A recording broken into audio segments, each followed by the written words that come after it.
University మంచి భవిష్యత్తు కోసం తెలుగు విద్యార్థులు ఇష్టపడే university. Call 9059052378 9059052379. Betting apps recent టైమ్స్లో ఒక చిన్న సైజు ప్రకంపనలే సృష్టిస్తుంది అనుకుంటా. ఓట్ల సెక్షన్లు ఐటీ యాక్ట్ ఈ బిఎన్ఎస్లో కొన్ని చట్టాలను వాడుతున్నారు. కానీ రేపు కోర్టుకు వెళ్ళిన తర్వాత పోలీసు వాళ్ళు ఏ సెక్షన్ నేను పెట్టచ్చు. ప్రకాష్ రాజ్ అయితే ఏమి, అదేవిధంగా రాణా అయితే ఏమి, నిధి అగర్వాల్ అయితే ఏమి, వీళ్ళందరూ యాక్ట్ చేశారు. ప్రధానమైన కారణం వాళ్ళు ఇప్పుడు చెప్పేది విజయ్ దేవరకొండ కానీ వాళ్ళందరూ ఇచ్చిన స్టేట్మెంట్లు చెప్పేది ఏంటంటే దేశవ్యాప్తంగా ఒక తిరుగుబాటు అనేది రావాలి. ఇప్పుడు తెలంగాణ రాష్ట్రంలో 1000 మంది వరకు చనిపోయారు. ఈ డబ్బు పిచ్చిలో హత్యలు కన్న తల్లిని కూడా చంపిన దాఖలాలు ఉన్నాయన్నమాట. ఇప్పుడు ఈ ఐపీఎల్ జరుగుతుంది. ఐపీఎల్ బెట్టింగ్ అనేది నడుస్తానే ఉంది. కావాలంటే కొట్టుకొని చూసుకోండి. దీనికి పెద్ద దందా, పెద్ద మాఫియా ఉన్నారు. దీన్ని ప్రమోట్ చేసిన హీరోస్ వాళ్ళ మీద పెట్టిన కేసులు అనేది కూడా కొన్ని రోజుల్లో అయిపోవడమేనా? ఒక అమ్మాయిని రేప్ చేసామంటే దానికి ఒక చట్టం ఉంది, నిర్భయ చట్టం ఏదో ఉంది, దానికి శిక్ష అని ఉంది. అదేవిధంగా ఈ ఆన్లైన్ బెట్టింగ్ ని ఎంకరేజ్ చేసేవాళ్ళు ఇన్ఫ్లుయెన్సర్ల మీద ఏంటి, దీనివల్ల యువత నిర్వీర్యం అయిపోతుంది. టెర్రరిజం పెరిగేదానికి కూడా ఆస్కారం ఉంటుంది. ఇప్పుడు సినిమా యాక్టర్లు డబ్బులు ఇచ్చారని అంటున్నారు. వాళ్ళకి ఎంత ఇచ్చారు పేమెంట్ ఏంటి, వాళ్ళు ఎలా తీసుకున్నారు డబ్బులు, ఈ డబ్బులు ఎక్కడి నుంచి వచ్చింది. సినీ నటులు అందరూ తెలుసుకోవాల్సింది ఏంటంటే మీరు ఒక బాధ్యతగా ఉండాలి. మీ బిడ్డలు అయితే మీరు ఎలా ఫీల్ అవుతారో అలా ఫీల్ అవ్వాల్సిన అవసరం తప్పకుండా ఉంటుంది. హాయ్ గైస్, వెల్కమ్ టు ఐటెన్. నేను మీ చాణక్య. బెట్టింగ్ యాప్స్ మీద వస్తున్న వీడియో కథనాలు కానీ మొత్తం మనం చాలామంది కూడా చూసి ప్రభుత్వం అనేది కూడా స్పందించి మరి ఇంకొంతమంది మీద కూడా చర్యలు అనేది తీసుకోవడం ప్రారంభించింది. ఇంతకుముందు కేవలం కేసు రిజిస్టర్ చేయడం 11 మంది మీదే ఉన్న తర్వాత మాత్రం జరుగుతున్న పరిణామాలు మాత్రం చాలా ఇంకా కొంచెం సీరియస్నెస్ అనేది కూడా ముందుకు తీసుకెళ్తున్నారు. మరి ఈ బెట్టింగ్ యాప్స్కి సంబంధించి వీళ్ళ మీద చర్యలు కానీ ఆ కేసుల సంగతి ఎలా ఉండబోతుంది అనే దాని గురించి ఇంకొంచెం విశ్లేషించడానికి ఇప్పుడు మనతో పాటు కూడా మరి నిర్మాత మరి కేతిరెడ్డి జగదీశ్వర్ రెడ్డి గారు ఇప్పుడు మనతో పడినారు. మరి సార్తోనే మాట్లాడదాం. హాయ్ సార్, నమస్తే సార్. నమస్తే సార్. బెట్టింగ్ యాప్స్ రీసెంట్ టైమ్స్లో ఒక చిన్న సైజు ప్రకంపనలే సృష్టిస్తుంది అనుకుంటా. మరి ఇలాంటిది మరి ఎంతకాలం దీన్ని ముందుకు తీసుకెళ్తారు, మరి దీని మీద ఉన్న చర్యలు కానీ సీరియస్నెస్ అనేది ఇప్పుడు ఎంతవరకు ఎలా ఉందంటారు? సీరియస్నెస్ అంటే అనేది కావాలంటే చట్టం బాగుండాలా. ఓట్ల సెక్షన్లు ఐటీ యాక్ట్ ఈ బిఎన్ఎస్లో కొన్ని చట్టాలను వాడుతున్నారు. కానీ రేపు కోర్టుకు వెళ్ళిన తర్వాత పోలీసు వాళ్ళు ఏ సెక్షన్ నేను పెట్టచ్చు. దాని తగ్గట్టు ఎఫ్ఐఆర్లో క్రియేట్ చేస్తారు వాళ్ళు. అట్లా ఇట్లా ఇన్ఫ్లుయెన్సర్లు వాళ్ళు వీళ్ళు అని. ఇప్పుడు పెట్టిన థర్డ్ పార్టీ పెట్టాడు, ఎవరో శర్మ అని ఆయన పెట్టాడు కదా కేసు. పెట్టినప్పుడు ఏంటంటే థర్డ్ పార్టీ అక్కడ కుక్కడపల్లిలో పెట్టాడు, మియాపూర్ పోలీస్ స్టేషన్ పరిధిలో పెట్టాడు. ఆయన పెట్టిన కేసు ఏం పెట్టాడు, ఇట్లా పిల్లలంతా మా కాలనీలో ఉండే పిల్లలంతా ఇది ఆడుతున్నారు, అదేవిధంగా నేను కూడా ప్రేరేపితం అవుతానేమో అని చెప్పి ఈ విధంగా వాళ్ళ యాడ్లు చూసి వీళ్ళు ప్రేరేపితమయ్యి ఈరోజు ఈ రకంగా జరుగుతుంది అని పెట్టాడు. అంటే తనకి ప్రత్యక్షమైన సంబంధం ఉందో లేదో అనేది కూడా దాంట్లో చెప్పలా.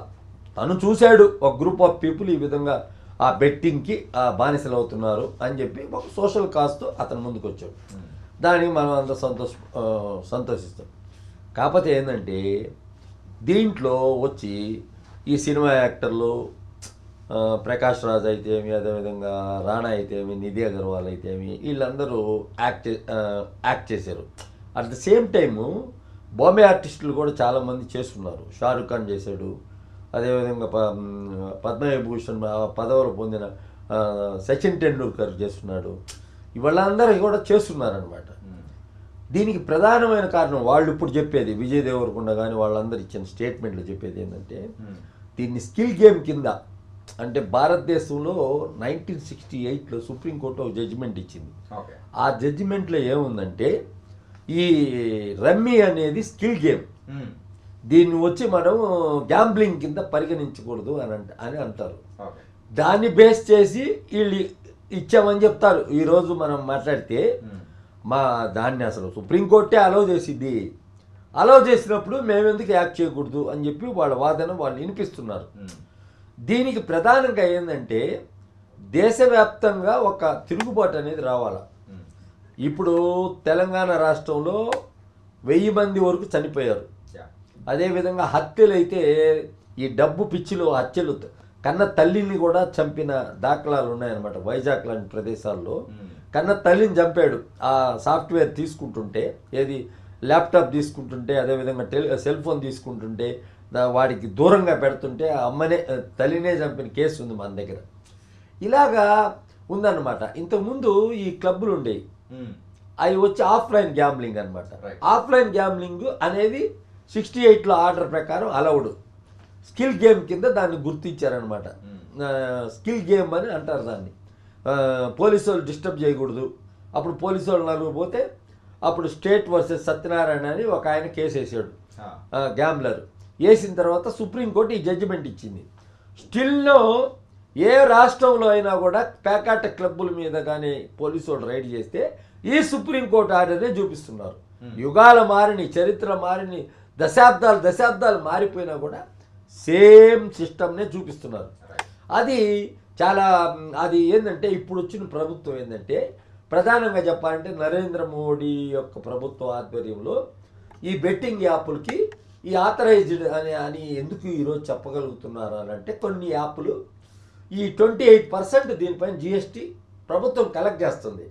అప్పుడు 28% కలెక్ట్ చేస్తుందంటే అది అఫీషియల్ అనే కదా లెక్క. ట్యాక్స్ కలెక్ట్ చేస్తుందంటే అది అఫీషియల్ అనే కదా లెక్క. కొన్ని యాప్లు ఉన్నాయి, కొన్ని యాప్లు ఇప్పుడు ఏ అయితే యాప్లు పట్టుకున్నారో కొన్ని యాప్లు పట్టుకొని వాటిని నిలిపివేయడం జరిగిందని చెప్పి స్టేట్మెంట్ ఇచ్చారు కదా మొన్న. వాళ్ళ యొక్క డబ్బును కూడా సీజ్ చేయడం జరిగింది. వివిధ బ్యాంకుల్లో ఉన్న 126 కోట్లు సీజ్ చేయడం జరిగింది అని అన్నారు. అవన్నీ కూడా అన్ఆథరైజ్డ్ అనమాట. అన్ఆథరైజ్డ్ అంటే ఎట్టంటే కొన్ని వాటిలో సిస్టమ్ ఎట్టుంటుందంటే మనం కడతాము, మనం కట్టినప్పుడు ఫస్ట్ ఫ్రీ ఉంటుంది కదా, తర్వాత వచ్చి డబ్బు పెట్టి ఆడేటట్టు ఉంటుంది. ఉన్నప్పుడు కొంచెం కొంచెం కొంచెం వచ్చేటట్టు చేస్తారు. వాడు బాగా బానిస అయిపోయిన తర్వాత యాపే ఉండదు, ఇంకా లాగేస్తారు. అలాంటి కొన్ని ఉన్నాయి, కొన్ని కొన్ని ఉన్నాయి మంచి. అవి అన్నీ కూడా ఏదో చెప్తుంటారు కానీ ఊరికినే విదేశాల్లో ఉంటుంది. అది ఇది ఐపీ అడ్రస్ విదేశాల్లో ఉండొచ్చు, కానీ వీటిని నడిపించేది మాత్రం భారతీయులే నడిపిస్తారు ఇలాంటి వ్యాపారం. ఈ వ్యాపారం అయితే ఇవన్నీ ఏంటంటే యూపీఐ ట్రాన్సాక్షన్స్ పెరిగిన తర్వాత దేశంలో ఏంటంటే సెల్ ఫోన్లోకి మొత్తం ప్రపంచం వచ్చిన తర్వాత ఇలాంటి వ్యసనానికి బానిస అవుతున్నారు. ఇంతకుముందు క్లబ్ పోయేవాళ్ళు, ప్యాకెట్ ఆడేవాళ్ళు అంటే ఫ్రెండ్షిప్ లెవెల్లో ఉంటారనమాట. అంటే అందరూ రోజు గ్యాంబ్లర్స్ అంటే వాళ్ళే ఆడుతుంటారు కాబట్టి అలాగా ఏంటంటే ఆడినప్పుడు డబ్బులు పోగొట్టుకుంటున్నారు అనుకో రోజు, అది ఏదో రకంగా ఆ కుటుంబానికి చేరేది వార్త. పలానా క్లబ్లో ప్యాకెట్ ఆడి డబ్బులు పోగొట్టుకుంటున్నామంట, అదంట ఇదంట అంటే వాళ్ళ పిల్లలు, వాళ్ళ ఆవిడో ఎవరో ఒకరు వాళ్ళ ఫ్యామిలీ మెంబర్స్ రిస్ట్రిక్ట్ చేసేవాళ్ళు. రిస్ట్రిక్ట్ చేసినప్పుడు కొంచెం మార్పు అనేది సంభవించేది. ఈ రకంగా సంభవించేది. కానీ ఇప్పుడు ఏంటంటే ఇది చిన్నపిల్లలు దీనికి బలి అవుతున్నారు. ఇప్పుడు చిన్నపిల్లలు అంటే ఆన్లైన్ తెలిసిన వాళ్ళు ప్రతి ఒక్కళ్ళు, తెలియని వాళ్ళు కూడా, ఈవెన్ ఆ లేడీస్ కూడా ఆడుతున్నారు. భారతదేశంలో ఇప్పుడు లేడీస్ కూడా ఆడుతున్నారు ఎక్కువ మంది. ఏంటి సార్ ఇది ఈ రమ్మీ కానీ ఇవన్నీ స్కిల్డ్ గేమ్ గా ఇప్పుడు ఈ ఐపీఎల్ జరుగుతుంది. ఐపీఎల్ బెట్టింగ్ అనేది నడుస్తానే ఉంది, కావాలంటే కొట్టుకొని చూసుకోండి మీరు. ఐపీఎల్ బెట్టింగ్ నడుస్తానే ఉంది. బెట్టింగ్ లేదు, అవి చేసాం ఈ చేసాం అని అంటారు, కానీ వాటి పాటికి అవి నడుస్తూనే ఉంటాయి. ఆ ఐపీ అడ్రస్ ఎక్కడో దగ్గర నుంచి ఉంటానే ఉంటుంది. దీనికి పెద్ద దందా, పెద్ద మాఫియా ఉన్నారు. ఢిల్లీలో వీళ్ళందరిని పట్టుకుంటే 2018లో పట్టుకుంటే కోర్టు వీళ్ళని వదిలేసింది. దీనికి సరైన శిక్ష ఏం వేయాలా అంటే మన దగ్గర చట్టాలు లేవు. ఒక స్టేట్లో గవర్నమెంట్ దీనిపైన ట్యాక్స్ తీసుకుంటుంది, 28% జిఎస్టీ రూపంలో తీసుకుంటున్నప్పుడు ఇది అఫీషియలా నాన్ అఫీషియలా? అఫీషియలే కదా. అఫీషియల్ అని చెప్పినప్పుడు వీటి మీద పబ్లిక్లో వచ్చి ఉద్యమ స్ఫూర్తితో ముందుకు వచ్చి కేంద్ర ప్రభుత్వం మీద డిమాండ్ చేసి, కేంద్రం కేవలం డబ్బుల కోసం ఇప్పుడు ప్రతి వస్తువు మీద జిఎస్టీ తీసుకుంటున్నారు కాబట్టి ఇలాంటి వాటిని ఎంకరేజ్ చేసేదాన్ని కూడా జిఎస్టీ తీసుకోకూడదని చెప్పాలి. ముఖ్యంగా చెప్పాలంటే తెలంగాణ, తమిళనాడు, అదే ఆంధ్రప్రదేశ్, కేరళ, కర్ణాటకల్లో దీనిపైన గేమింగ్ యాక్ట్ చాలా గట్టి యాక్ట్ ఉంది. ఇలాంటి ఆన్లైన్ గ్యాంబ్లింగ్ యాక్ట్లు ఉండకూడదు. ఆన్లైన్ గ్యాంబ్లింగ్, మట్కా, ఈ ప్యాకాట్ క్లబ్బులు ఇవన్నీ కూడా మెంబర్షిప్ క్లబ్బుల వరకే పరిమితం అయ్యే విధంగా ఒక చట్టం ఉంది. ఈ చట్టం చేసి ఆ రోజు ఏంటంటే వీటిల్ని వచ్చి సైట్లలో నుంచి పోర్టల్లో నుంచి తీసేయాలంటే దీనికి ఏంటంటే కేంద్ర ప్రభుత్వం చేయాలి ఆ పని, ఇంకెవరు చేయలేరు. ఈ స్టేట్లు చేయలేరు, రిస్ట్రిక్ట్ చేయలేరు. స్టేట్లు చేతిలో ఏమి ఉండదు కదా. కానీ స్టేట్ లెవెల్లో అంటే స్టేట్కి కూడా కొన్ని పవర్స్ అనేది కూడా ఉంటాయి. కొన్ని అంటే గేమింగ్ యాక్ట్ ప్రకారము సో ఇవి అయితే రిస్ట్రిక్ట్ చేసుకోవచ్చు, అది అక్కడున్న ప్రభుత్వాలకు సంబంధించి విషయం అని చెప్పేసి అన్నారు కదా. సో దానికి తగ్గట్టు కూడా మరి వాళ్ళ చర్యలు అనేది కూడా తీసుకుంటారు కదా సార్. ఇప్పుడు ప్యాకాట క్లబ్బుల మీద తీసుకోవచ్చు, ఎందుకంటే వాళ్ళ ఇన్ ద లిమిట్స్ లో ఉంటది కాబట్టి, వాళ్ళ రాష్ట్ర పరిధిలో ఉంటది కాబట్టి ఆ ప్యాకాట క్లబ్బుల్ని ఆ పోలీసు వాళ్ళు పెట్టి తీసుకుంటారు. ఈ ఆన్లైన్ గ్యాంబ్లింగ్ మీద ఒకటి ఒక ఏంటంటే ఒక చాలా పెద్ద ప్రాబ్లం ఉంది. దీంట్లో గవర్నమెంట్ ఆఫ్ ఇండియాకి లెటర్ రాశారు అప్పుడున్న రాష్ట్ర ప్రభుత్వం. ఈ యాప్లన్నీ కూడా ఈ విధంగా ఉండి మా వాళ్ళందరూ దెబ్బతింటున్నారు, మీరు ఈ యాప్ని మా రాష్ట్రంలో తీసేయండి అని రాస్తే దాన్ని ఇప్పుడు వరకు తీయలేదు. కాబట్టి ఏంటంటే కేంద్రము ఏం చేయాలంటే, ఇప్పుడు మన క్యాసినోవాలు ఉన్నాయి, గోవాలో ఉన్నాయి, సిక్కింలో ఉన్నాయి, అదేవిధంగా డయ్యూడామన్లో ఉన్నాయి. డయ్యూడామన్లో ఉన్నాయి, అవి ఆథరైజ్డ్, గవర్నమెంట్ ఆఫ్ ఇండియా ఇచ్చే లైసెన్స్లే అయ్యి. అట్లా కొన్ని స్టేట్లలో అవి ఆథరైజ్డ్గా ఉన్నాయన్నమాట. ఇప్పుడు దాదాపు 9 రాష్ట్రాల్లో ఈ అలౌడ్ ఉన్నాయి. కొన్ని రాష్ట్రాలు తప్పితే 9 రాష్ట్రాల్లో ఉన్నాయి. భారతదేశంలో 27 రాష్ట్రాలు, 9 కేంద్ర పాలిత ప్రాంతాలు ఉంటాయి. కొన్ని రాష్ట్రాల్లో ఈ అలౌడ్, కేంద్ర పాలిత ప్రాంతాలు అంటే ఈ గోవా అవన్నీ కేంద్ర పాలిత ప్రాంతాలు. ఈ అలౌడ్ ఉన్నాయి. ఈ అలౌడ్ ఉన్న స్టేట్లు కాకుండా మిగతా అన్ని స్టేట్లు ముఖ్యమంత్రులు కూడా శాసనసభలో ఒక రెజల్యూషన్ పాస్ చేసి ఈ గేమింగ్ లేకుండా చూడండి అని చెప్పి అడగాలి. అడిగితే పార్లమెంట్లో దీని మీద సమగ్ర చట్టం చేయదగితేనే ఇది ఆపగలుగుతారు. ఇప్పుడైతే ఊరికి ఇప్పుడైతే మాట్లాడుకునే దానికి అవేర్నెస్ తీసుకొచ్చేదానికి ఉపయోగపడే కార్యక్రమం అని చెప్పొచ్చు. మరైతే ఇప్పుడు వీళ్ళ మీద పెట్టిన కేసెస్ కానీ, అంటే మీరు ఇంతకుముందు చెప్పారు 2018లో కూడా ఢిల్లీలో కొంతమందిని పట్టుకున్నారు. సో వాళ్ళ మీద ఏం చేయాలి, మా దగ్గర దీనికి సంబంధించిన శిక్షలు లేవు, చట్టంలో దీనికి సంబంధించి లేదు అని చెప్పేసి వదిలిపెట్టేసి అన్నారు. అంటే ఇప్పుడు వీళ్ళ మీద మరి దీన్ని ప్రమోట్ చేసిన హీరోస్ వాళ్ళ మీద పెట్టిన కేసులు అనేది కూడా కొన్ని రోజుల్లో అయిపోవడమేనా? ఇప్పుడు వాళ్ళు అందుకే కదా సారీ అని చెప్తున్నారు. వాళ్ళు డైరెక్ట్గా సోషల్ మీడియాలో వాటిలో మేము చేసిన తప్పు మేము ఇంకా చేయము అని చెప్తున్నారు. వాళ్ళకి నోటీసులు ఇస్తారు, పిలుస్తారు, సేమ్ థింగ్ వాళ్ళు రాసిచ్చేసి పోతారు. రాసిచ్చిపోయిన తర్వాత వాళ్ళ పైన ఎఫ్ఐఆర్ అనేది పడిన తర్వాత ఛార్జ్ షీట్ వేస్తారు. కోర్టు ఏం శిక్ష విధించేదానికి దాంట్లో ఆస్కారం లేదు. అంటే ఇప్పుడు బెయిల్ వచ్చేస్తుంది ఇమీడియట్గా. నాన్ బెయిల్ అఫెన్సులు కూడా దాంట్లో లేవు. ఊరికి చెప్పచ్చు కానీ అవి చట్టాలు పెట్టచ్చు కానీ IT act 2000 to 2008, 3 and 4 red with ఇవన్నీ ఉన్నాయి. దాంట్లో ఉన్న చట్టాలు ఉన్నప్పటికీ కూడా చట్టం ఇప్పుడు ఒక అమ్మాయిని రేప్ చేసామంటే దానికి ఒక చట్టం ఉంది, నిర్భయ చట్టం ఏదో ఉంది, దానికి శిక్ష అని ఉంది. అదేవిధంగా ఈ ఆన్లైన్ బెట్టింగ్ ని ఎంకరేజ్ చేసేవాళ్ళు ఇన్ఫ్లుయెన్సర్ల మీద ఏంటి, అదేవిధంగా ఈ ప్రమోట్ చేసేవాళ్ళు ఈ సినిమా ఆర్టిస్ట్ సెలబ్రిటీల నేపథ్యంలో ప్రమోట్ చేసేవాళ్ళు వీళ్ళ పాత్ర ఏంటి? ఇప్పుడు చర్యలు తీసుకోవాలంటే ఎవరి మీద తీసుకోవాలా? ఫస్ట్ నుంచి యాప్ క్రియేట్ చేసేవాడి మీద దగ్గర నుంచి అదేవిధంగా ఇట్ట ప్రమోట్ చేసిన వాళ్ళందరూ ఒక పార్ట్ అనమాట. ఈ ప్రమోట్ చేసిన వాళ్ళందరూ ఒక పార్ట్. కాబట్టి ఏంటంటే ఇది రాత్రి జరిగిపోయే అంశం కాదు. దీనిపైన ఏంటంటే ఇది ఊరికినే మనం ఇప్పుడు ఎవరో కుర్రోడు ఏదో వరల్డ్ ట్రావెలరో ఏదో చెప్తున్నారు కదా, ఎవరో చెప్తున్నారు కదా, ఆయన ఇప్పుడు చెప్పినంత మాత్రాన ఆయన పెడుతున్నాడు వీడియో అనుకో, ఆ వీడియో చూసేది కూడా వాళ్ళే ఉంటారు, ఆ ఇన్ఫ్లుయెన్సర్స్. ఇప్పుడు వాళ్ళే కదా చూస్తారు, వాళ్ళే కదా సఫరర్స్. ఇప్పుడు ఆ వీడియోలు పోతే అతనికే కదా డబ్బులు వస్తాయి. యూట్యూబ్లో చూస్తే ఎవరికి వస్తాయి డబ్బులు? అన్వేషణకే కదా వస్తాయి. ఆ రకం ఇప్పుడు అతను సోషల్ కాజ్ చెప్తున్నాడు, యూట్యూబ్లో చూసి అవేర్ అయిపోయి దాన్ని మానుకునే వాళ్ళు ఎవరైనా ఉంటారా? ఇప్పుడు మనం సినిమా ఈ సిగరెట్ పెట్టి మీద సిగరెట్ తాగితే ఇంజూరియస్ టు హెల్త్ అని చెప్పి రాస్తుంటారు. అదేవిధంగా పాన్ పరాకు గుట్కా వేసుకుంటే ఈ విధంగా అయిపోతుందని సినిమాల్లో పోతే ఫస్ట్ చూపింది ఉండదు అని ఆయన అని చెప్పి ఏమైనా ఆపగలుగుతున్నారా? ఇప్పుడు యాక్చువల్ లెక్క ప్రకారం ఈ గుట్కా అనేది బ్యాన్ కొన్ని స్టేట్లలో ఉంది, కొన్ని నార్థన్ స్టేట్లలో ఉంది. ఇవన్నీ కూడా ఏంటంటే ప్రభుత్వాలకి చిత్తశుద్ధి ఉండాల. ఇలాంటి అంతా ఏది ఈజీ మనీకి సంబంధించి ఇప్పుడు ఊబర్ ఉంది, ఊబర్ అనేది ఉంది.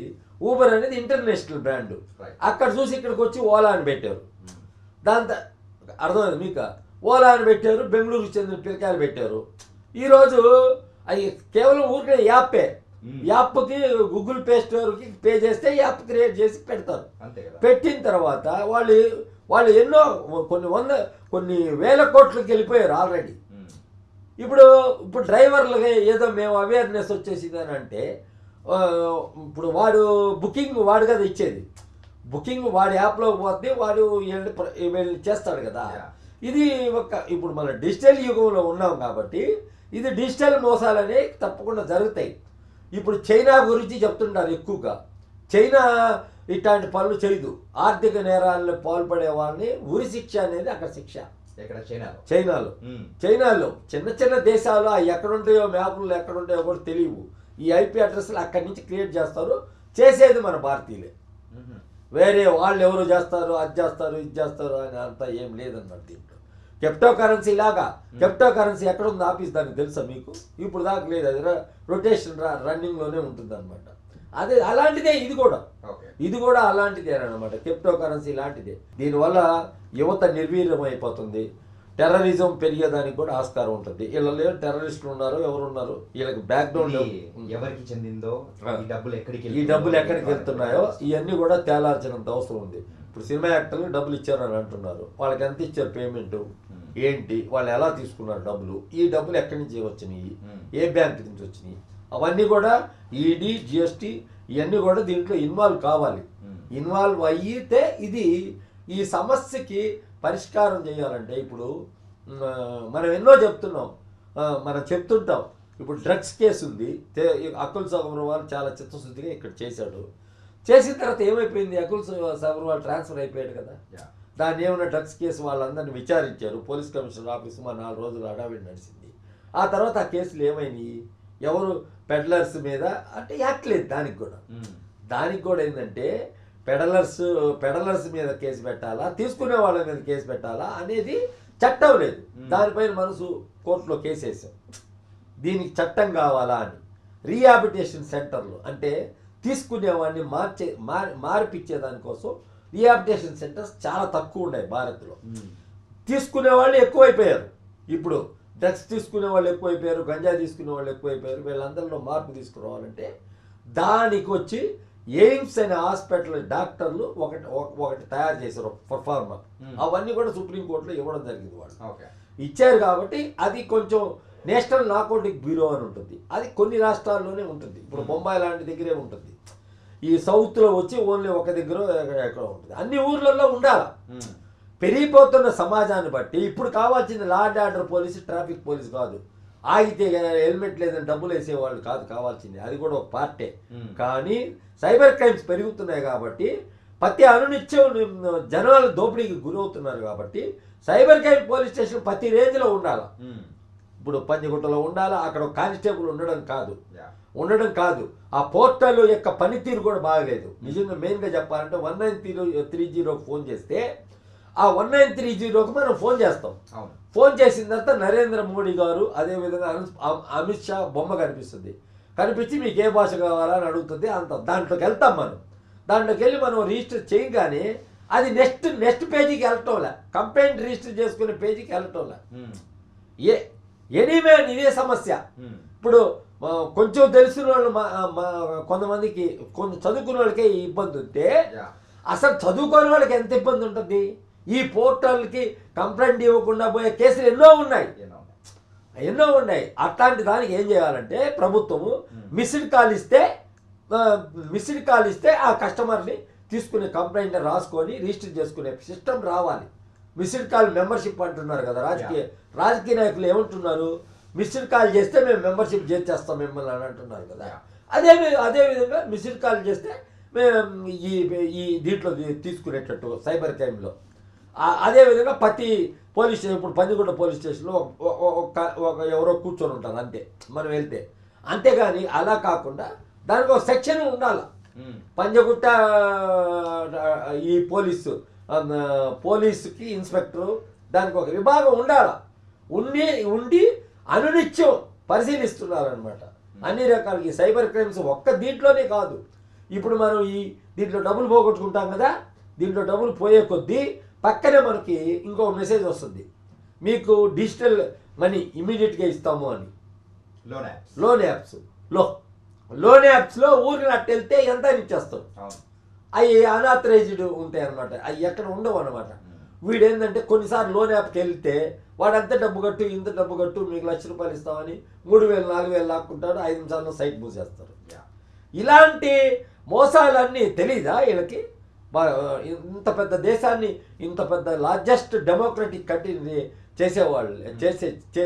చేస్తూ ఉంటే ఇంత పెద్ద దేశంలో ఇలాంటివి జరుగుతున్నాయి, జనాలు చచ్చిపోతున్నారు. ఇప్పుడు మనం భారత్లో ఇవన్నీ ఏంటంటే మహారాష్ట్ర అక్కడంతా కూడా కొంచెం అవేర్ ఉంది అక్కడ. పెద్ద అంటే ఎవరైతే ఉంటారో ఇక్కడ ఈజీ మనీ కావాలనుకునే వాళ్ళు ఎక్కడ ఉంటారో, కష్టపడకుండా ఈజీగా ఎర్న్ చేసేదానికి ఉంటారో అక్కడ ఈ బెట్టింగ్ యాప్లు చెలరేగుతున్నాయని చెప్పవచ్చు. ప్రతి ప్రాణం అనేది కూడా ఇంపార్టెంట్. అలాంటిది లాస్ట్ ఒక సంవత్సరంలోనే కేవలం మన తెలంగాణలోనే 1000 మంది వరకు చనిపోయారు. లెక్కన చూసుకుంటే మన టోటల్ ఆంధ్రప్రదేశ్ కానీ మొత్తం తెలుగు రాష్ట్రాల్లోనే 2000 పైన మంది ఉంటారు. ఇంతమంది చనిపోతూ ఉన్నా కానీ ప్రభుత్వం నుంచి చర్యలు అనేది ఎక్కడా కనపడకపోతే ఇంకా ఎలా అయిపోతుంది? ఈసారి ఈ కౌంట్ అనేది పెరిగిపోతుందా అనేది ఒక రకంగా భయం అనేది కూడా వేస్తూ ఉంటుంది కదా. దీనిపైన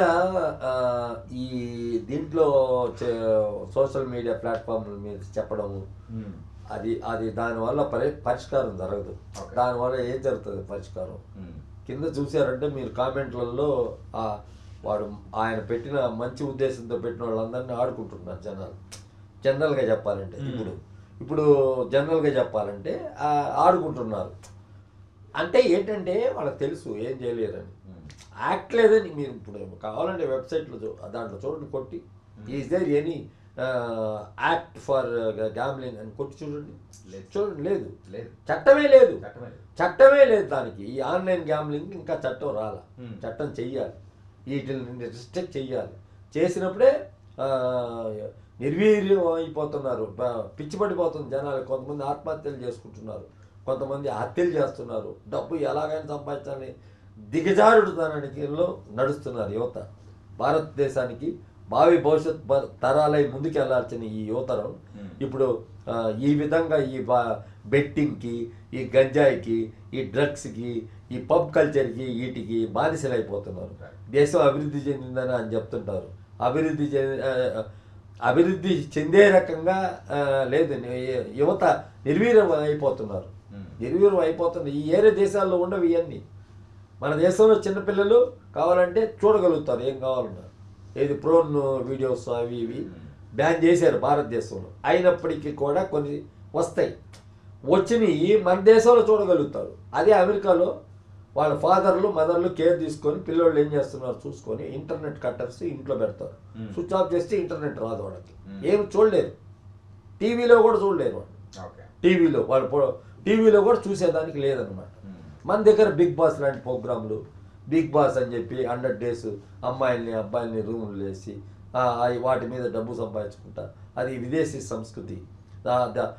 అది ఎక్కడి నుంచి వచ్చింది? ఎండిమాల్ అనే కంపెనీ నుంచి వచ్చింది. నెదర్లాండ్స్లోనే ఎక్కడ ఉంటుంది అది. ఆ కంపెనీ వచ్చి వాళ్ళు బిగ్ బ్రదర్ అని చేసి తర్వాత బిగ్ బాస్ అని పెట్టి చేస్తే దాన్ని ఎంతమంది మేము ఎన్నో పోరాటాలు చేసాము. ఎక్కడ ఢిల్లీలో చేసాము, అదేవిధంగా ఎక్కడ చేసాము, కోర్టుల్లో కేసులు వేసాము బిగ్ బాస్ మీద. 7 సంవత్సరాలు రన్ అయిందే కానీ ఆర్డర్ రాల. 7 సంవత్సరాలు కేసు రన్ అయింది అంటే ఎంత చరిత్ర చూడు. ప్రతి జడ్జి బెంచ్ మీద ఎక్కినప్పుడు వీటి మీద మాకు మళ్ళీ నోటీస్ ఉంది అని చెప్పి కేవలం ఊరికినే మాట్లాడాడు కానీ ఆర్డర్లో మాత్రం మెన్షన్ చేయలే. ఆర్డర్లో ఏమిస్తారు, ఇది అట్లా ఇట్లా దీన్ని ప్రభుత్వాలే నియంత్రించాలా? చిత్తశుద్ధి ఏముంటుంది? ఎవరు పని వాడు, ఎవరు ఎంజాయ్మెంట్లో వాడు అన్నట్టు ఉంటుంది అన్నమాట. ఇప్పుడు మందు డ్రింక్ అమ్ముతున్నారు, మందు అమ్ముతున్నారు అని అన్నప్పుడు ఇదే కదా చెప్తారు. ఎవరికైనా మనం మంచి మార్గంలో మనం 4 మాటలు చెప్పబోతే మందు ఎందుకు అమ్ముతుందంటే గవర్నమెంట్ అని మనం ప్రశ్నిస్తాం. కాబట్టి ఏంటంటే దీనిపైన వచ్చి సినీ నటులు అందరూ తెలుసుకోవాల్సింది ఏంటంటే మీరు ఒక బాధ్యతగా ఉండాలి. మీ బిడ్డలు అయితే మీరు ఎలా ఫీల్ అవుతారో అలా ఫీల్ అవ్వాల్సినంత అవసరం తప్పకుండా ఉంటుంది. ఇకనైనా తెలుసుకోండి, డబ్బుల కోసం ఏ పనులు అంటే ఆ పనులు చేయడం కాదు. సమాజహితంగా ఉండే మీరే అందరూ కూడా సినిమా యాక్టర్లు అందరూ కూడా ఇప్పుడు ఈ బెట్టింగ్ యాప్లు ఆడొద్దని చెప్పి జూనియర్ ఎన్టీఆర్ అయితే అదేవిధంగా ప్రభాస్ అయితే ఎవరు టాప్ స్టార్స్ ఉన్నారో మొన్న డ్రగ్స్ గురించి రేవంత్ రెడ్డి గారు అడిగారు కదా 30 minutes చేయమని. అదేవిధంగా ఈ బెట్టింగ్ యాప్స్ కూడా చేసి వాళ్ళకు ఒక పిఆర్ టీం ఉంటుంది, సోషల్ మీడియాలో పెట్టమని చెప్పాలి. ఏం కొన్ని రోజుల తర్వాత ఈ సినిమాలకు వచ్చే జనాలు కూడా కరువు అయిపోతారు. ఇప్పుడు ఏంటంటే సినిమా 5 నిమిషాల్లో సెల్కి వచ్చేస్తుంది. సినిమా ఏమవుతుంది, 5 నిమిషాలు వాళ్ళు తీస్తున్నారు, ఎక్కడ తీస్తున్నారు, ఏం తీస్తుంది 8K రిజల్యూషన్తో మన సెల్ ఫోన్లో వచ్చేస్తుంది. బస్సుల్లో వేసారు కదా సినిమాలు కూడా. ఇది పైరసీ, ఒకప్పుడు పైరసీ అంటే కొంచెం ఆంధ్రాలో తీసేవాళ్ళు, ఏడన్నా టూరింగ్ ట్యాక్స్లో వీటిలో 5 తీసుకొని వాటిల్లో వేసేవాళ్ళు. ఇప్పుడు లేదు కదా, స్వేచ్ఛగా వచ్చేస్తుంది కదా, ఎక్కడంటే ఎక్కడ రిలీజ్ అవుతుంది. సిస్టమ్ అలా అయిపోయింది. ఇది అంతా ఏంటంటే సైబర్ మోసాలు ఎక్కువ అయిపోయింది. It's a very high time sir. మరి దీని గురించి ప్రభుత్వాలైనా కానీ ఒక చర్య తీసుకోవాలని కూడా మనస్ఫూర్తిగా మనం కోరుకుందాం. So thank you so much sir. Thank you.